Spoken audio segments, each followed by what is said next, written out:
ML Sports Take here at Rosie's Corner, Route 11 in Brewerton. It's a Chicken and Biscuit Wednesday, and ask about their pizza, wing combos, catering, gift cards, you name it. The meatball bomber, the hot and cold sandwiches, they're all here. Lunas are in the case. Plus, pies are flying out of here, man. It's that season, right? You got apple pie, pecan pie. They're all in there. So get the desserts, the cookies, and the brownies up front, plus the pies in the cooler, and all of your sides and Pepsi products as well. Rosie's Corner, Route 11 in Brewerton, if you're in and around central New York. So I just got done with my table hopping Syracuse basketball preview, and you'll see that around local establishments next month in November. But this is the way I look at this, right? You got some really, really tough games in the month of in the beginning of the season, right? You've got the November games, out-of-conference games. You've got Houston. You've got Kansas and Vegas. You've got the home tilt with Tennessee and the usual gauntlet in the ACC.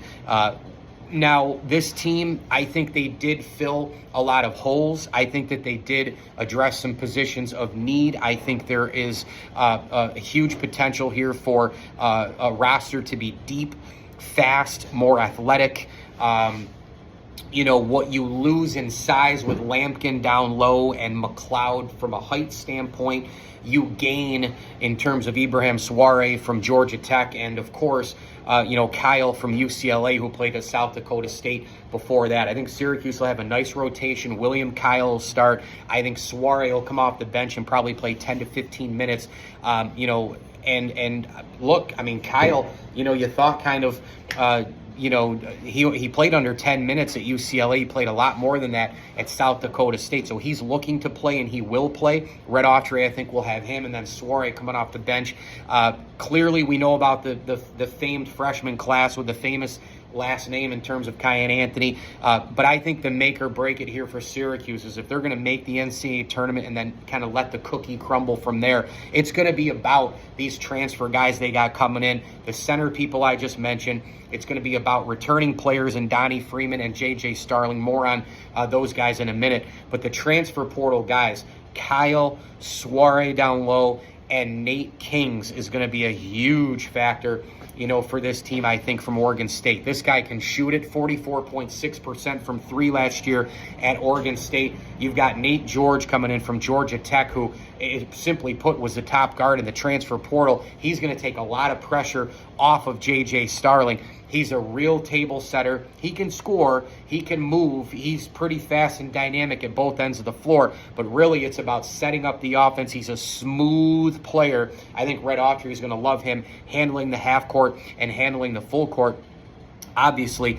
And look, Donnie Freeman, who I just mentioned before, he had right foot surgery in February. He missed the last 9 games for Syracuse, but we know what he's all about. He's a potential double-double guy. He can score. He can rebound. Syracuse across the board is going to have to be better defensively. He has to be a part of that as well. But he's long. He's lean. He's got an unreal body. His talent is through the roof, right? It's a very high ceiling here, and that's really where college basketball starts and ends anyway. You got to have more talent than a lot of the other rosters in terms of making a tournament and making a deep run. And as far as J.J. Starling goes, look, as long as you can take some pressure off of him and have the offense go through him without putting the pressure on him, if that makes sense, well, now you got George there. You've got Nate Kings to stretch the defense, shooting the three-point shot. J.J. Starling should get more open looks. He should be able to do more off-ball. J.J. Starling won't have as much pressure as well. And I think it might, one layer to the next, to the next, to the next. If you have more and more pieces in all of these places, deeper, faster, more athletic, more scoring, you're more balanced, you have more size. All of it is on paper, I think, looking a lot better than last year. No disrespect to, the Cuffs and these other players who came through here, the Lampkins and the McLeods and all these different players. No disrespect to any of those guys, but it looks like a lot of these players coming into Syracuse, they're more of a fit. And I just like their games a lot better as well.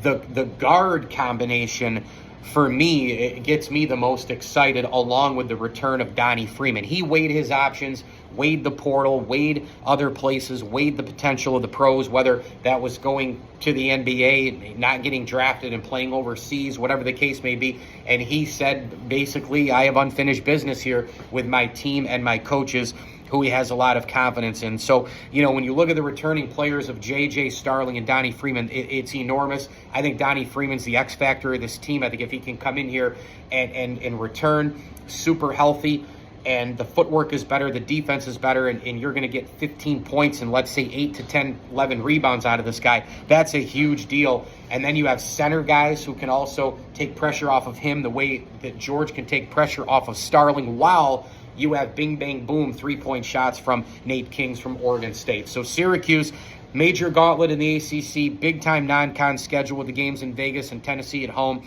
We know a lot of other teams present challenges from the mid-major circuit, but it's all here. I don't think Red Autry's seat gets hotter like boiling if they miss the tournament, but I do think it gets a little more heated up. I do. I'm cheering for Red. I like Adrian a lot, and he's got a lot more pieces to work with. And remember, Syracuse hasn't made the tournament since 2021. That was a Sweet 16 year to add to the program's resume. People are hungry. People are ready. People want the big dance. And it's very fair to say that it's big dance or bust, even with the NIL portal area where Syracuse has had a little bit more dough to spend on the roster in many sports, including men's basketball. Mike Lindsley here. It's an ML Sports Take.